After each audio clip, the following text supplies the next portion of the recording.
ನಮಸ್ಕಾರ ಸ್ನೇಹಿತರೆ, ನಮ್ಮದು ಶ್ರೀ ಸಪ್ತಗಿರಿ ಮನೆಮದ್ದು ಚಾನಲ್ ಇದೆ. ಅದರ ಮುಖಾಂತರ ಅನೇಕ ರೀತಿ ಎಪಿಸೋಡನ್ನು ಕೊಡ್ತಾಯಿದ್ದೇವೆ. ಸ್ನೇಹಿತರೆ, ನಮ್ಮ ಪ್ರಕೃತಿಯಲ್ಲಿ ಸಿಕ್ಕುವಂತಹ ಅನೇಕ ರೀತಿಯ ಗಡ್ಡೆ ಗೆಣಸುಗಳು, ಭೂಮಿ ಒಳಗಡೆ ಇರುವಂತಹ ಗಡ್ಡೆಗಳು, ಭೂಮಿ ಮೇಲೆ ಇರುವಂತಹ ಗಡ್ಡೆಗಳು, ಈ ಪ್ರಕೃತಿ ನಿಯಮ. ಅದರೊಳಗೆ ಸಹ ಈ ಬೆಳ್ಳುಳ್ಳಿ ಪೇಯ್ನ್ ನಿವಾರಕ. ಅಂದರೆ ಎಂತಹ ನೋವಿರಲಿ ಅದನ್ನು ನಿವಾರಣೆ ಮಾಡೋ ಶಕ್ತಿ ಈ ಒಂದು ಬೆಳ್ಳುಳ್ಳಿಗೆ. ಇದನ್ನು ಇಂತಹ ನೋವಲ್ಲಿ ಈ ಕುರುಪುಗಳು ಅಂತಾರೆ. ಈ ಕುರುಪು ಬಂದಾಗ ಅದು ಹೊಡೆದಿಲ್ಲ ಅಂದರೆ ಜೂ ಅಂತ ನೋಡ್ತಾ ಇರ್ತದೆ. ಅದು ಹೊಡಿಬೇಕಂದ್ರೆ ಬೆಳ್ಳುಳ್ಳಿ ಸುಟ್ಟು ಸ್ವಲ್ಪ ಕ್ರಷ್ ಮಾಡಿ ಕಟ್ಟಿಬಿಟ್ರೆ ಬೆಳಗ್ಗೆ ಹೊಡೆದೋಗುತ್ತೆ.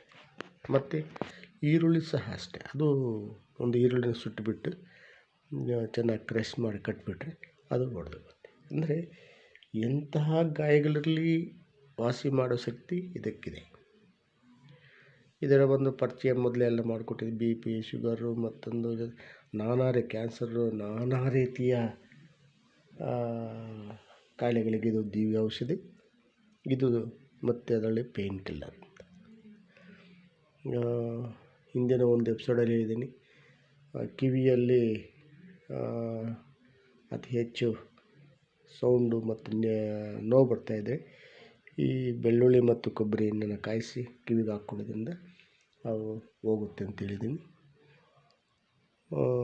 ನಾನಾ ರೀತಿಯ ಒಂದು ಕಾಯಿಲೆಗಳಿಗೆ ಇದು ದಿವ್ಯೌಷಧಿ ಆಗಿರ್ತದೆ. ಮತ್ತು ಇದನ್ನು ಪ್ರತಿನಿತ್ಯ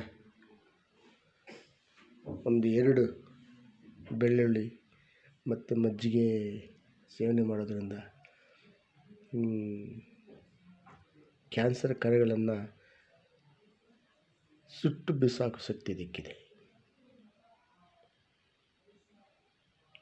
ಈ ಮೊಣಕಾಲು ನೋವು, ಕೀಲು ನೋವು ಇತ್ಯಾದಿಗಳಿಗೂ ಇದು ಬೆಳ್ಳುಳ್ಳಿ ಮತ್ತು ಕೊಬ್ಬರಿ ಎಣ್ಣೆ, ಎಳ್ಳೆಣ್ಣೆ ಹಾಕಿ ಚೆನ್ನಾಗಿ ಕಾಯಿಸಿ, ಕೊಬ್ಬರಿ ಅಥವಾ ಎಳ್ಳೆಣ್ಣೆ ಎರಡೂ ಹಾಕ್ಬಿಟ್ರೆ, ಕೊಬ್ಬರಿ ಎಣ್ಣೆ ಅಥವಾ ಎಳ್ಳೆಣ್ಣೆ ಈ ಸಮ ಪ್ರಮಾಣ ಹಾಕ್ಕೊಂಡು ಚೆನ್ನಾಗಿ ಕಾಯಿಸಿ, ಈ ಬೆಳ್ಳುಳ್ಳಿ ಕಪ್ಪಗಾದ್ಮೇಲೆ ಅದನ್ನು ತೆಗೆದು ಪಕ್ಕಿಟ್ಟು 1-2 ಗ್ರಾಮು ಕರ್ಪೂರವನ್ನು ಹಾಕಿ ಮತ್ತೆ ಕಾಯಿಸೋದನ್ನು ಪಾದಗಳಿಗೆ, ಮೊಣಕಾಲಿಗೂ ಅಪ್ಲೈ ಮಾಡ್ಕೊತ ಬಂದರೆ ಆ ಕೀಲು ನೋವು ಎಲ್ಲ ಹೋಗುತ್ತೆ ಸ್ನೇಹಿತರೆ. ಈ ಬೆಳ್ಳುಳ್ಳಿ ನಮಗೆ ಅಷ್ಟು ಪ್ರಮುಖವಾದುದು. ಈ ಬೆಳ್ಳುಳ್ಳಿಯಿಂದ ನಮಗೆ ನಾನಾ ರೀತಿಯ ನೋವುಗಳು, ಕಾಯಿಲೆಗಳು ವಾಸಿ ಮಾಡ್ತವೆ. ನಮಸ್ಕಾರ. ಇದನ್ನು ನೋಡಿ ಲೈಕ್ ಮಾಡಿ, ಶೇರ್ ಮಾಡಿ, ಸಬ್ಸ್ಕ್ರೈಬ್ ಮಾಡಿ. ಎಲ್ಲರೂ ನಮಸ್ಕಾರ ಸ್ನೇಹಿತರೆ.